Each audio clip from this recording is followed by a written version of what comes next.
Samsung Galaxy S9 Snapdragon ini harganya udah turun banget hanya 3 jutaan aja. Dan yang pastinya varian Snapdragon punya performa yang lebih baik di segala hal dibanding varian Exynos. So, mari kita langsung aja review si Galaxy S9 Snapdragon varian di tahun 2020.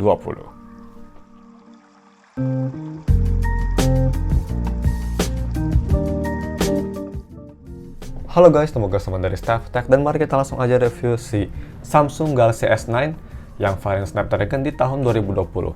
Tapi sebelum kita masuk ke reviewnya, bisa kita lihat ini tuh wallpaper yang temen gue gambar. Dan kalau misalkan tertarik ingin digambarin juga, temen gue baru aja buka komisi di Instagramnya, jadi kalian bisa follow di @revadekid. Gue bakal taruh IG-nya dia di deskripsi. Dia juga nggak hanya ngegambar anime, bisa juga ngegambar real life manusia. Jadi dia bisa ngegambar kayak anggota keluarga kalian. So ya, kalau misalkan tertarik, gue bakal taruh Instagramnya di deskripsi. Oke, mari kita langsung aja ke si reviewnya. Yang pertama, seperti biasa, mari kita bahas dulu si harga dan speknya.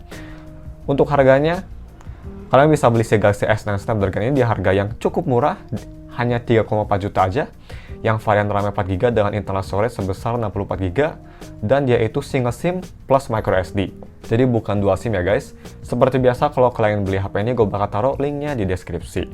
Dan untuk harga segitu, kalian dapat spek pakai chipset Snapdragon 845 dengan fabrikasi sebesar 10 nanometer, layar 5,8 inch, 2K Super AMOLED display dengan PPI sebesar 570, udah dibalut oleh Corning Gorilla Glass 5, belakang dan depan, support HDR10, udah stereo speaker dan support Dolby Atmos, ada NFC dan juga punya baterai sebesar 3000 mAh yang udah support sampai Quick Charge 2.0 dan juga udah ada Qi wireless charging. Nah, terus mari kita bahas si desain dan displaynya. Untuk desain dan build-nya ini menurut gue masih kelihatan sangat elegan dan premium even di tahun 2020 sekalipun. Untuk frame samping dia terbuat dari full aluminium dan bodi belakangnya ini yang pastinya udah terbuat dari kaca yang udah dibalut oleh Corning Gorilla Glass 5 sama kayak bodi depannya. Jujur gue lebih prefer desain layar depan kayak si Galaxy S9 ini. Jadi si dagu sama jidatnya tuh masih tebal tapi simetris. Gue lebih prefer desain tersebut dibanding HP sekarang yang walaupun sudah gak ada jidat yang tebal, hanya dewdrop aja, tapi masih punya dagu yang kadang-kadang masih lebih tebal dibanding Galaxy S9. Gue lebih prefer layar yang simetris si dagu sama jidatnya. Tapi ya itu hanya personal opini gue. Dan untuk form factor-nya, karena ini Galaxy S9 bukan yang Plus, jadi dia hanya 5,8 inci yang artinya lebih compact dan untuk pemakaian satu tangan ini masih sangat comfortable. Nah, terus untuk fingerprint-nya, ini nggak kayak Galaxy S8, dia penempatan fingerprint-nya udah bener di bawah kamera, jadi nyaman banget untuk dipencet, dan dia itu kecepatannya cukup cepat, tapi dia itu masih sangat akurat dan juga sangat reliable. Nggak pernah salah kalau misalnya scan tangan gue. Dan satu hal lagi juga yang gue rasa tuh, for some reason, fingerprint yang ada di Snapdragon varian dibanding dengan Exynos varian yang dulu gue punya, di Snapdragon kerasa kecepatannya lebih cepat sedikit dibanding Exynos. Tapi kalian juga bisa pakai si iris scanner-nya. Yap, di S9 masih ada iris scanner. Yang punya kecepatan memang butuh beberapa detik untuk nge-scan, tapi ini surprisingly cukup akurat dan cukup reliable. Gak kayak dulu banget pas rilis itu banyak masalah, kayaknya sekarang gara-gara software update, jadi si iris scanner-nya udah jauh lebih baik. Nah, terus untuk kualitas layarnya ini menurut gue udah nggak usah diragukan lagi. Even di tahun 2020 pun, kualitas layar di Galaxy S9 masih kelihatan sangat bagus dan bener-bener eye candy banget. Overall detail kelihatan super sharp dengan kontras yang bagus, hitam yang pekat, warna yang vibrant, dan viewing angle yang menurut gue excellent banget. Ditambah lagi dia udah support HDR10, jadi nonton konten yang support HDR10 kelihatan jauh lebih sinematik, terutama dari si dynamic range-nya. Kalau misalnya dibandingin sama konten biasa yang hanya support standar dynamic range atau SDR. Terus untuk si touch delay-nya sendiri, ini yang pastinya nggak ada touch delay sama sekali. Gue tes ngetik keyboard dan scrolling aplikasi dengan super cepat, ini nggak ada touch delay sama sekali. Oh ya, dan yang gue suka juga dari Galaxy S9 ini, si vibration motor haptic feedback-nya. Ini tuh kerasa enak banget, terutama kalau misal dipakai buat ngetik keyboard, itu kerasa sangat natural dan enjoyable banget. Oke, terus mari kita moving on ke si audio quality-nya. Yang pertama, mari kita bahas audio quality via headphone jack. Dan sebelum gue bahas kualitas audionya, gue rekomen kalian selalu nyalain Dolby Atmos kalau misalnya kalian mau ngedengerin lagu via headphone jack atau ngedengerin via speaker sekalipun. Karena itu pasti bakal enhance audio quality-nya. Jadi ya, untuk kualitas audionya, pakai Dolby Atmos nyala, ini menurut gue sudah sangat bagus banget. Gue coba tes pakai headphone Audio-Technica ATH M60X yang gak butuh power banyak, hanya 38 ohm, dan kualitasnya tuh ini punya vokal yang masih sangat jernih, mid-range dan instrumen yang tertata, clarity yang bagus, dan juga punya bass yang overall balance. Untuk sound signature-nya ini cenderung ke arah balance, dan untuk volumenya ini bisa keras banget tanpa adanya distorsi. Pakai ATH M60X, volumenya tuh cukup di 75% aja, menurut gue udah cukup keras banget. Dan untuk speakernya ini juga yang gue suka banget dari Galaxy S9, dia udah stereo pastinya gak kayak Galaxy S8, di bawah sama di earpiece, dan juga udah support Dolby Atmos, jadi soundstage-nya lebih luas. Dan ya, gue bisa bilang kualitasnya tuh di tahun 2020 sekalipun masih menjadi salah satu speaker terbaik yang pernah gue denger. Sangat-sangat impresif. Overall, speaker di S9 punya vokal yang super jernih, soundstage yang sangat luas berkat Dolby Atmos, separasi instrumennya bagus, volumenya bisa keras tanpa adanya distorsi, dan yang pastinya dia punya bass yang punchy tapi nggak overwhelming. Gue punya dua kata untuk speaker di S9 ini, sangat imersif. Kalau mau dibandingin sama HP second lainnya, kayak XZ3 atau XZ2 Premium, gue bisa bilang masih jauh lebih bagus di Galaxy S9. Tapi untuk lebih detailnya, ini dia speaker testnya. Gue rekomendkan pakai headphone biar bisa ngedengerin bedanya lebih detail. So ya, check it out guys.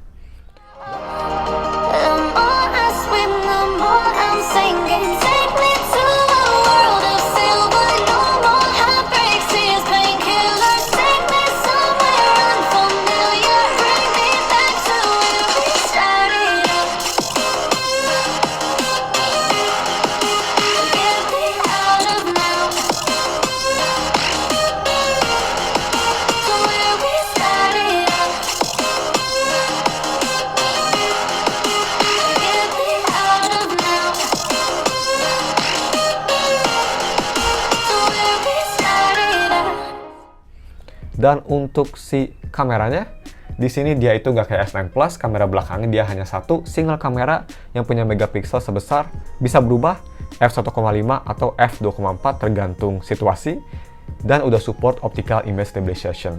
Sedangkan kamera depan di sini dia dual kamera. Yang kamera pertama ini untuk foto 8 megapiksel dengan f1,7, dan untuk kamera kedua ini untuk dedicated iris scanner kamera yang punya megapiksel sebesar 2 megapiksel. Untuk video recording ini bisa nge-record sampai resolusi 1440p di fps 30. Dan untuk kualitas kamera belakangnya ini menurut gue masih sangat bagus banget. Masih bisa bersaing dengan budget flagship zaman now kayak Realme X2 Pro atau Poco F2 Pro.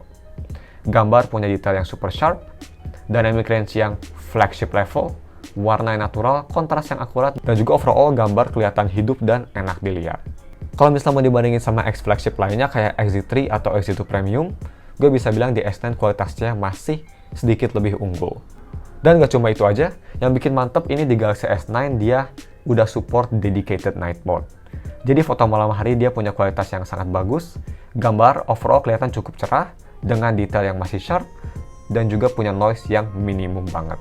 Ini yang pastinya bakal jadi poin plus besar dari S9 karena kalau misalnya mau dibandingin sama HP flagship lainnya, mereka nggak punya fitur night mode, nggak kayak Galaxy S9. Cuma memang seperti HP X flagship lainnya juga, kualitas foto selfie di Galaxy S9 memang tidak sebagus HP zaman now yang harganya sama. Tapi bukan berarti jelek banget kok.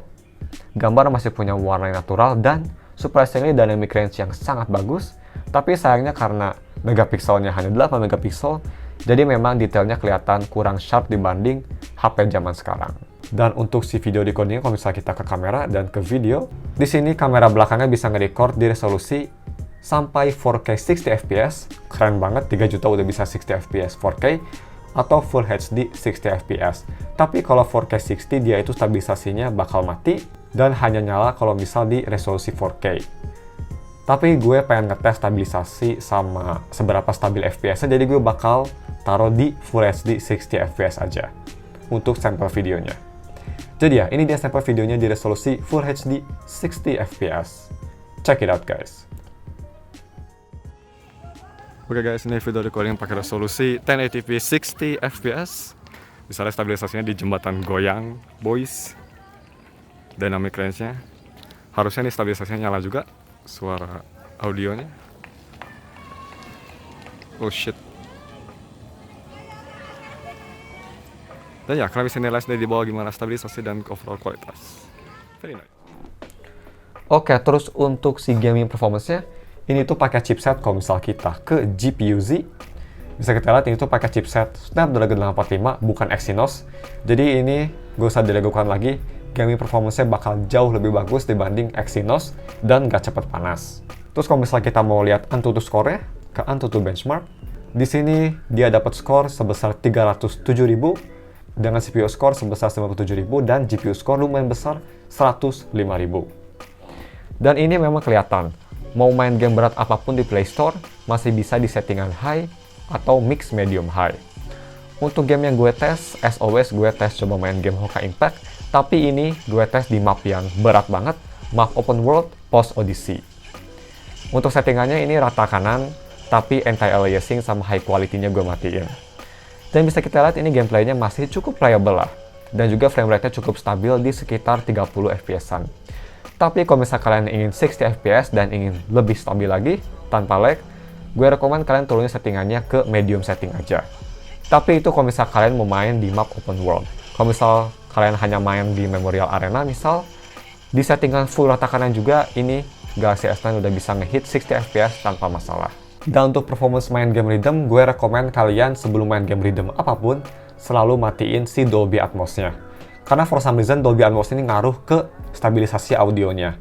Jadi kalau misalnya kalian nyalain, audionya tuh bakal kayak naik turun volumenya. Aneh. Jadi gue rekomen kalian matiin aja biar nggak pusing.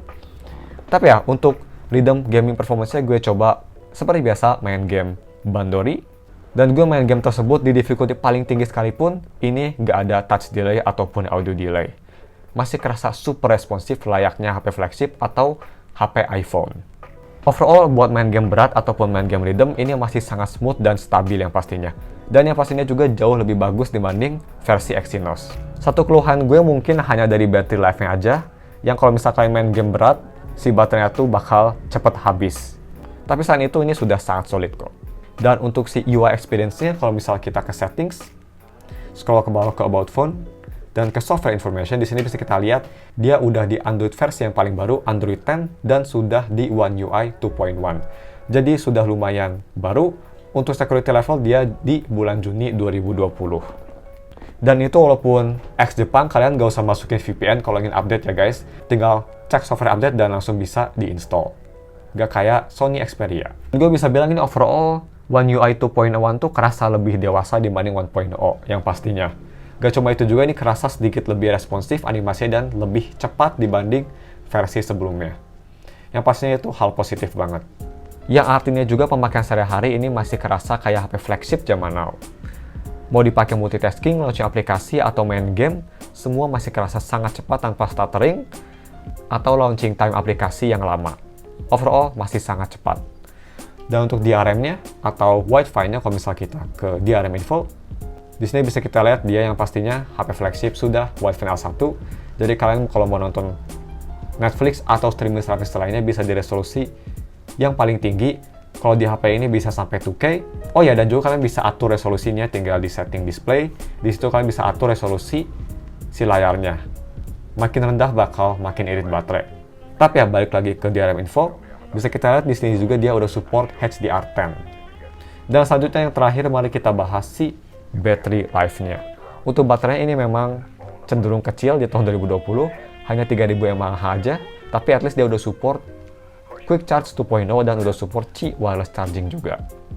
Dan untuk ketahanan baterainya ini gue bisa bilang biasa aja, nothing special.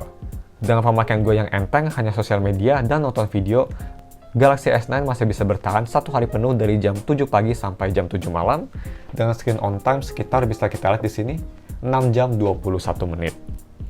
Ya ini memang gak sebagus HP zaman now, tapi menurut gue kalau misalnya dibandingin sama HP X flagship lainnya kayak XZ3, XZ2, atau XZ2 Premium, di Galaxy S9 baterainya masih lebih unggul dibanding HP tersebut. Dan untuk charging speednya ini juga udah cukup cepat, gue ngecas dari 20% sampai 100% hanya butuh waktu sekitar 1 jam 20 menit aja. So, udah lumayan cepat juga.